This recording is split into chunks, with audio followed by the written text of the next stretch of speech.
தலைமுடிக்கான தீர்வுகள். சோற்றுக் கற்றாழையின் உட்பகுதியில் இருக்கும் வழவழப்பான விழுதுடன் 1 கப் மருதாணி இலையை சேர்த்து அரைத்துக் கொள்ளுங்கள். இதோடு 1 தேக்கரண்டி ஆலிவ் எண்ணெய் கலந்து தலையில் தேய்த்து 15 நிமிடங்கள் கழித்து அலசுங்கள். 4 நாளுக்கு ஒரு முறை இதுபோல் குளித்து வந்தால் கருப்பு, சிவப்பு, பிரவுன் என 3 வண்ணங்களில் கூந்தல் மின்னும். முடிக்கு மருதாணி சிவப்பு நிறத்தையும் சோற்றுக் காற்றாழை பிரவுன் நிறத்தையும் தரும். ஆலிவ் எண்ணெய் சேர்ப்பதால் முடி சற்றே கருப்பு சாயலில் மின்னும்.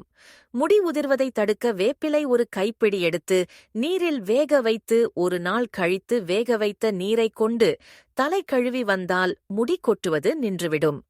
கடுக்காய், தாண்டிக்காய், நெல்லிக்காய் பொடிகளை கலந்து இரவில் தண்ணீரில் காய்ச்சி ஊற வைத்து காலையில் எலுமிச்சை பழச்சாறு கலந்து கலக்கி தலையில் தேய்த்து குளித்து வர முடி உதிர்வது நிற்கும்.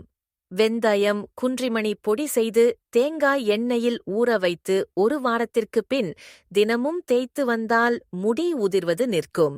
வழுக்கையில் முடி வளர கீழநெல்லி வேரை சுத்தம் செய்து சிறிய துண்டாக நறுக்கி தேங்காய் எண்ணெயில் போட்டு காய்ச்சி தலைக்கு தடவி வந்தால் வழுக்கை மறையும். இளநரை கருப்பாக நெல்லிக்காய் அடிக்கடி உணவில் சேர்த்து வந்தால் இளநரை கருமை நிறத்திற்கு மாறும்.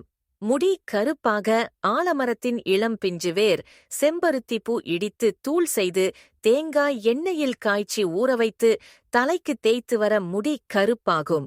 காய்ந்த நெல்லிக்காயை பவுடராக்கி தேங்காய் எண்ணெயுடன் கலந்து கொதிக்க வைத்து வடிகட்டி தேய்த்து வர முடி கருமையாகும். தலைமுடி கருமை மினுமினுப்பு பெற அதிமதுரம் 20 கிராம் 5 மில்லி தண்ணீரில் காய்ச்சி ஆறிய பின் பாலில் ஊறவத்து 15 நிமிடம் கழித்து கூந்தலில் தடவி 1 மணி நேரம் ஊற வைத்து குளிக்க வேண்டும். செம்பட்டை முடி நிறம் மாற மரிக்கொழுந்து இலையையும் நிலாவரை இலையையும் சம அளவு எடுத்து அரைத்து தலைக்கு தடவினால் செம்பட்டை முடி நிறம் மாறும். நரை போக்க தாமரை பூ கஷாயம் வைத்து காலை மாலை தொடர்ந்து குடித்து வந்தால் நரை மாறிவிடும்.